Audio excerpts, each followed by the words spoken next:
আমলকি শরীরের পক্ষে ভীষণই একটা উপকারী জিনিস। এখন শীতের সময় দাম কমে পাওয়া যায় আর পাওয়া যায়। সে আমলকি নিয়ে এসেছিলাম, 2-3 দিন হয়ে যাচ্ছে, কিন্তু সময় হয়ে ওঠেনি জন্য আর কিছু করতেও পারিনি। এই লবণ মাখিয়ে রেখে দেবে, শুকিয়ে একদম একটুখানি হয়ে যাবে।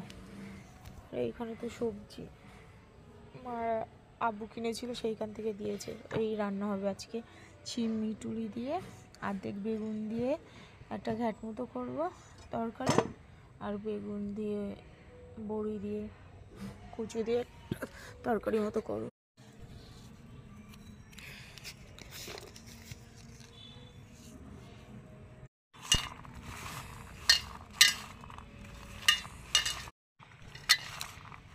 দিয়ে রাখবো এইখানটায়, এটা দিয়ে ঢাকা দিয়ে দেবো যাতে কিছু না যায় ওর মধ্যে, ধুলোবালি। রোদ আসবে সেই 12টা-1টার দিকে। পাওয়া যায় বলে, একটু সকালে রোদ তো সবারই ইচ্ছা করে রোদ পেতে। এদিকে ভাত হয়ে গেছে, ওইদিকে ছিম দিয়ে মিটুলি দিয়ে বেগুন দিয়ে সব রকম মিশিয়ে একটা তরকারি রান্না হচ্ছে। এইদিকে আদা রসুনটা কেটে নেবে, এবার এর উপর দিয়ে সুগন্ধি পাতা দিয়ে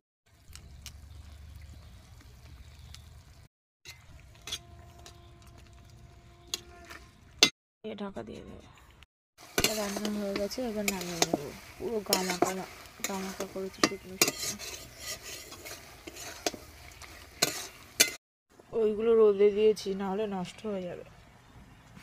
আর এখানে বড়ি দিয়ে বেগুন দিয়ে কচু দিয়ে রান্না করবো। ওইগুলো রোদে দিয়ে রেখে দিয়েছি, নাহলে নষ্ট হয়ে যাবে। আর এইখানে বেগুন কেটে দিয়ে রেখে দিয়েছি, কচু, আর এইখানে বড়ি দিয়ে বেগুন দিয়ে রান্না হবে আজকে।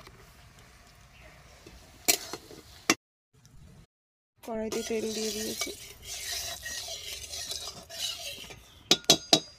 তেল গরমও হয়ে গেছে, আর বড়িগুলো ভাজা করে নেব।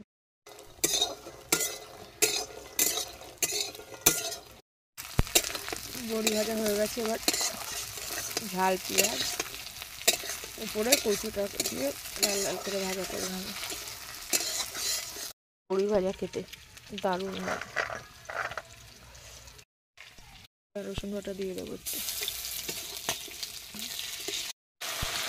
কচুটাকে কষিয়ে মশলা দিয়ে কেটে দিয়ে রাখা বেগুনগুলো দিয়ে দেবো।